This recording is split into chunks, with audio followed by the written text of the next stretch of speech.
Kampala Uganda wetusinza okuba nti munaffe tukuweereza byogenda okuba nti otegeera MTN bateeka mu ssente ekibuga Kampala tusinza okuba nti tukuweereza akasana kavudde obulungi of course kitegeeza nti tewali mbeera yonna eremesa muntu kulabika nti akola security yo of course eri gulugulu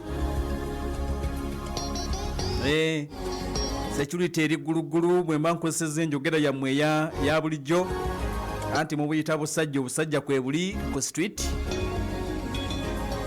kale abasajja kwe bali security erabika nga eri gulugulu nga tugenda wakati ampuliriza mu kalulu okwosenkya naku tusigaza lumu Bweruti County down tusigaza olunaku lumu olwaleero final rallies eri bakandidate bonna abesimbyewo ku ntebe ennene obukulembeze bw'eggwanga Kyagulanyi akiwunzi ku lunaku olwaleero ye candidate asinze okuba nti atalaga Yoweri Kaguta Museveni Tibo Haburwa naye akiwunzi ku lunaku olwaleero tugenda kuba tulaba ebisuubiddwa n'ebigenda okubeerawo olunaku olwaleero kati enkya lugenda kuba lwakuwummula kwetegeka ku Lwokuna public holiday n'olunaku lugenda kuba Lwakutaano kati ate baatusuubiza nti mu ssaawa 48 tugenda kuba tutegedde bwina teri byakulinda omanye juzi ake Cameroon bakalinda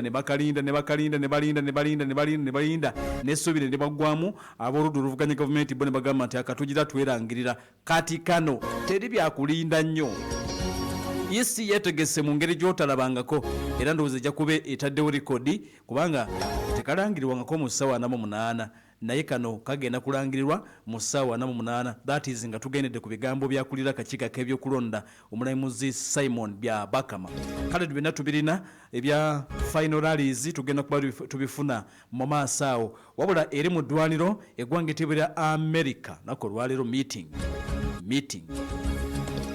basajja bagenda obigaya mbalina pulaani enene okulumba munda mu ggwanga ettibwa lya Iran baagala nti bakole kye baakoze Venezuela banone baagala kulona Ayatollah America egamba nti bwe bannakikoze e Caracas Tehran mwe baani naye nga Tehran gy'olumba omanyiyo Abamerika balina akatabo kalimu ebyabatuukako mu myaka giri egyedda baali bagezaako okukola mission y'emu nti nga bagenda e Tehran maama wowe abapazi abalwanyi kati America eyina akatabo ako Donald Trump bakamuwadde nga soma mukko olabe ekyaliwo naye anyway ku meza options zikyaliwo ate nga ziri very strong nako olwaleero bagenda mu briefinga balina plan ya kulumba kwata Ayatollah asulawa ngenda bikubulya n'ebirala byonna munywanyi ataddeko pale FM ekwera omuntu wa bulijjo Russia oluvannyuma lw'okulaba ebyatuuse munda mu ggwanga ettibwa lya Venezuela yatabuse n'akasuka Oreshiniki enkambwe kati America emugambye nti ate wakoze kyaki nti gwe nga walumbye egindi basisseyo Oreshiniki mu mbeera y'okuwanga mu jjiya endala wali mu ddwaniro munda mu ggwanga ettibwa erya Russia kale nno bwetu bwe tugenda okuba ntambula wabula nnyo n'atumbudde w'osinzira tusooka okwejjukanya nga bulijjo nitumala netusembula bwe buti mu inside story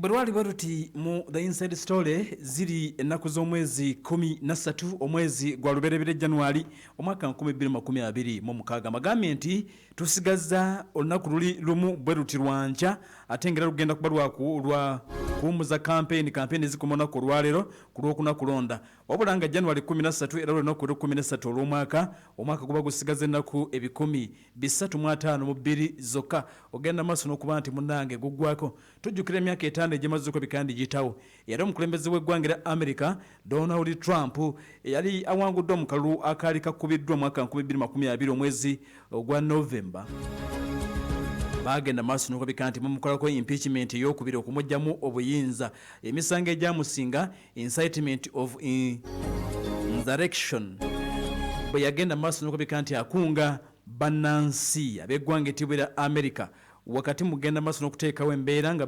beekalakaasa n'okulumba ekizimbe ekiyitibwa Capitol Building nga bakanya ebyali bivudde mu kulonda n'okulayizibwa okwa President Joseph Robinette Biden Jr. kale Donald Trump bwatyo yakolebwako impeachment ey'okubiri newankubadde gye byaggweera ng'emisango gino gyonna Donald Trump bagimuggyeko era naddamu n'okwesimbawo mu kisanja ekirala ku bukulembeze bw'eggwanga lya America Trump akalulu n'akawangula era nga mu kaseera kano yakulembera eggwanga lya America mu kaseera ng'ayogeza ensi obwama anti alumba wano na wali. bwe buti bwe bwali bwe buti mu Inside Story. Ensonga ey'omunda kati katugigwennyalwe tugitegeere tugisensule. Ensonga ey'omunda wano mu The Inside Story. Kati weesibe enkuba onywere. ng'ekutuusibwako Najjeera Islamic Secondary School erisangibwa e Najjeera ku Busibanti Road. Basomesa arts ne sciences kw'ossa ne Islamic theology okuva ku shuba idadi paka ku thanawi. Okuwandiisa abayizi abapya kugenda mu maaso ku ssomero. Bakubireko ku 0700 99 77 78 oba ku 0759 56 31 27.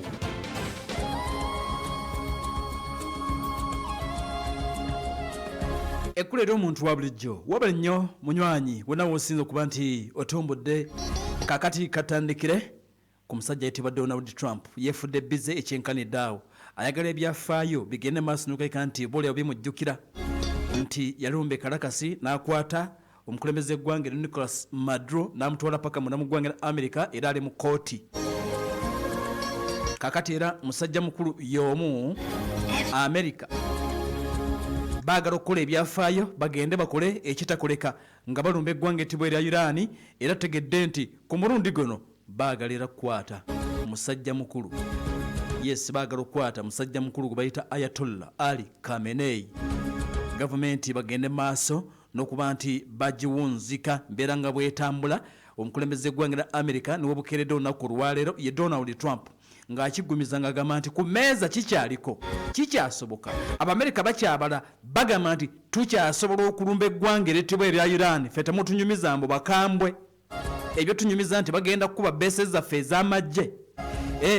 Temutunyumiza tukyasobola okulumba. Kakati update enene gye nnyina amakya gonna ku olwaleero nti ne webukeeredde nga military option ekyali ku mmeeza y'Abamerika. Abamerika bagamba nti tukyaliwo tukyasobola okulumba obusajja obuyira tugende tubukube ekyo nakyo kiggwe.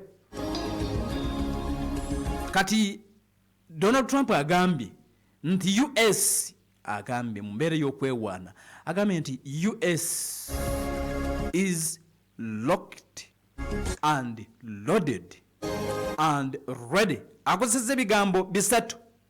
America eri locked, loaded and ready to go. Bwagambye locked, loaded, ready.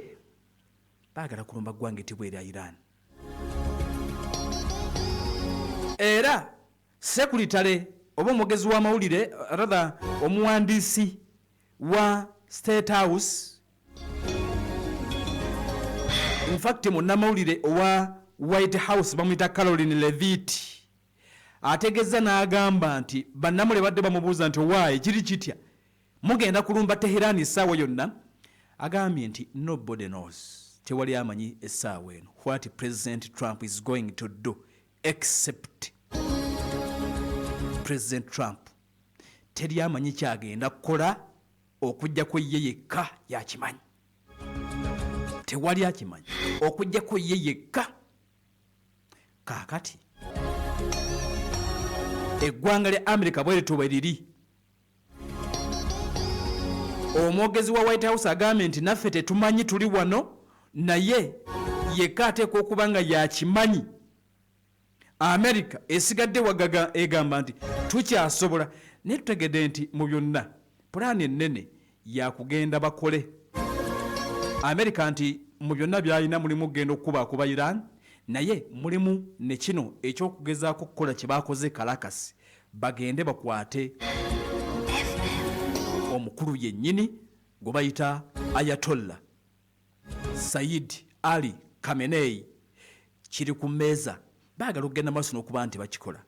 Kyokka mu options endala variety of other options okutandika covert methods omuyirani katumuyingire munda tutandika omusekeeterera tumusuule nga tamanyi. Okay. Cyber operations, covert psychological campaigns ezigendereddwamu nti bagambye nti to disrupt and confuse the command structures, babuzeebuze baconfusinga abaduumizi munda mu ggwanga lya Iran. Mbeera nga bwetambula kaakati ku mmeeza bagambye nti kuliko nakiri ne newankubadde nga kwekiri bagamba nti kino kyekisinga ddala okubeera ekizibu mu byonna bye basuubidde okuba nti bakola mu options zonna eziriwo ze baagala okuteekinga ku ggwanga eritibwa erya Iran. Eno esembayo esinga okuba enzibu eriwa eyo genda bakole tebakoze kalakasi ng'ennaku z'omwezi 3 January President Magenda ne bamukwata kakati nti bagende munda mu ggwanga eriyitibwa erya Iran bakwate Ayatollah. Eyo nti bagirowoozaako naye yesembera ddala kubanga nti mu zonna ze basobola okukola bakimanyi nti yesinga okuba enzibu. Bakimanyi kati nkubuulira ebiri ku mmeeza. In fact olunaku olwaleero Donald Trump bagenda okumubriefing ekyo ngenda kutuukawo naye ku mmeeza kuliko bino ku mmeeza y'America oba pulaani y'America bino mu ebiri. Kakati twategedde nti mu discussions already ezigenda maaso jjukira nti ekyabatanudde bantu abali mugenda maaso n'okwekalakaasa abantu abali ku kkubo abalemeddeko bagamba nti Ayatollah enough is enough otunyigiriza ekimala. America ayagala kufunira awo n'okwesikwesa agenda abalumbe. Kati ebigenda maaso kwe kuteesa n'okulaba okugaayagaya mu options ze balina how they can attack Iran. Wabula tukitegedde nti nga bagenda maaso n'okuba nti badiscussinga bakimanyi nti Iran is not Venezuela. America nti bakimanyi era bakyogeddeko nti naye gwe twagala okulumba si Venezuela.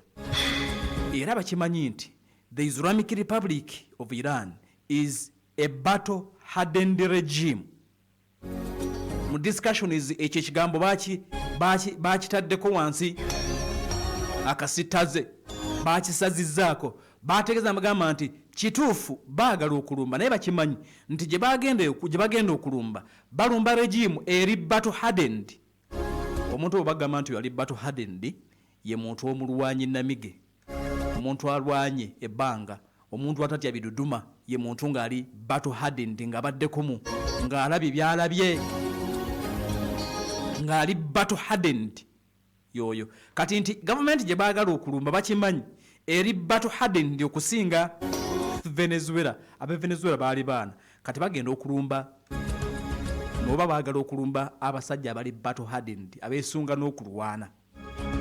Era nti America yakitegedde era ekimanyi nkubuulira ekiri ku mmeeza yaabwe gye bali mu kuteeseza tubifuna tutya era ffe tumanyi bakitegedde ne babala abalamu ne bagamba nti removal of a single figure mu Iran is unlikely to bend the entire country to Washington's will.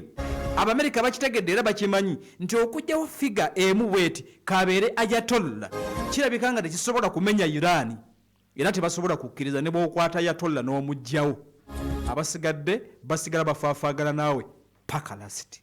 Ekya Amerika naye ekimanyi omanyi tebaagala kukola nsobi Abamerika kubanga tebaagala kuswala buli wookola ensobi nga gwa Amerika oswala tebaagala kukola nsobi yonna.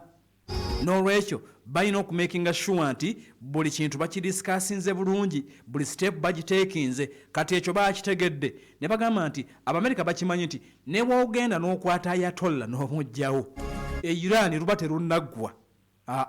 Kati for Venezuela kisoboka nga bwe bakikoze nti olwakwata Maduro buli kimu ne kiggwa nti Amerika ne mu kustadinga Iran kubanga ebamanyi okuva 79 lwe bagifubutula mu biggwanga lyabwe. Bakimanyi nti ne bw'okwata Ayatollah mu Iran kiba tekinnaggwa ate nga n'okubuzibu kizibu.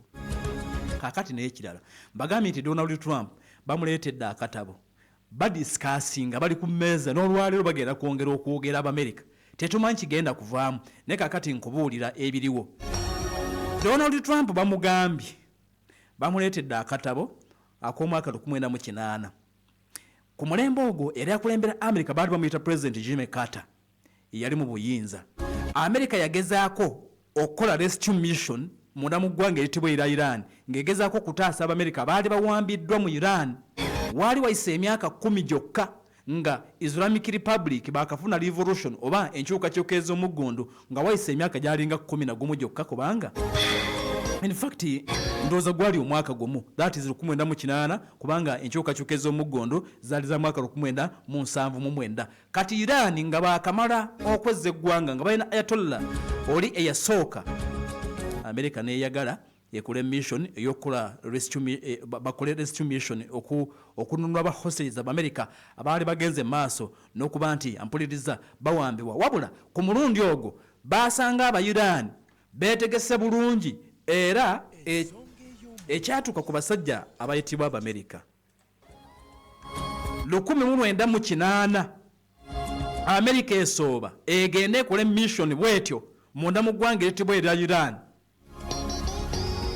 era nga baagala batwala ennyonyi n'abasirikale wansi ku ground bagenda okutuuka Irani ng'obusajja obuyiraani Persia buli ku muzuuli ennyonyi z'eggwanga etibwa lya America baleeta bakomando mu IC-130 transport aircraft bagenda maaso n'okulabika nti bazibwatula abasirikale 8 b'eggwanga etibwa lya America ne bagenda maaso n'okulabika nti munnange bakafiiramu eno yali botched operation byagaana America baswala President Jimmy Carter yamutabukako kakati jjukira nti America baali bagenda mu kulonda era okulonda okwo Jimmy Carter ne bamuwangula omwaka ogwo kubanga bamunyiigira nnyo ekyali kimutuuseeko muna mu ggwanga etibwa erya Iran yagezaako okulumba Iran nga teyeetegese operation teyatambula bulungi Abamerika ne babatta ennyonyi ne bazikuba kaakati Donald Trump bwe baabimugambye ne bamugamba naye ojjukira mukwano gwo Jimmy Carter